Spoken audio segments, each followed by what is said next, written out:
per la masterclass ho deciso di raccontare la Sardegna attraverso gli occhi di persone che non lavorano nel vino, ma che hanno una visione simile a quella che abbiamo noi nel vino. Con Marcello abbiamo parlato sì di unicità, complessità, identità, proprio per raccontare quanto siamo diversi e la diversità è la bellezza, quindi che ci contraddistingue, che ci differenzia un po' da tutti gli altri. Allora Marcello, noi ci conosciamo da quando eravamo all'asilo. Esatto, in pratica. E però c'è una cosa che ci ha sempre unito, questo forse senso di appartenenza, allo stesso tempo questo bisogno di uscire però da questa isola. E quando ci siamo visti a Milano 10 anni fa per un progetto bellissimo, e tu hai detto che siamo tutti fatti della stessa consistenza. Secondo me è una parola meravigliosa, perché vuol dire che siamo stati plasmati dalla stessa materia, le radici sono le stesse, però questo bisogno di andare, perché questo bisogno di andare via sempre? Siamo veramente prodotti dello stesso impasto, su questo io non ho dubbi. E di questa cosa noi ci rendiamo conto quando siamo fuori sostanzialmente.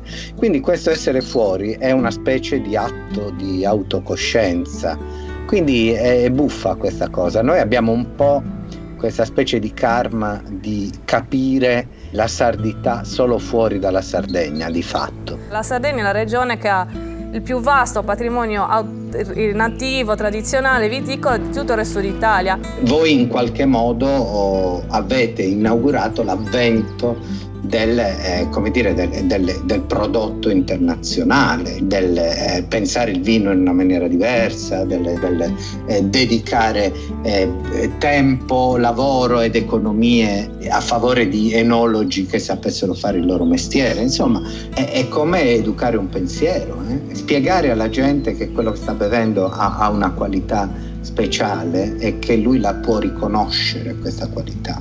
È un'azione, come spiegare alle persone che leggere ha delle conseguenze.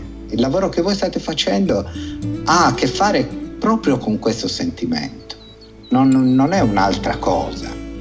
Sì, certo che fare vino è un'altra cosa, ma educare un'idea, educare un palato, o fare una cultura proprio, e vuol dire fare una cultura, è come insegnare a leggere.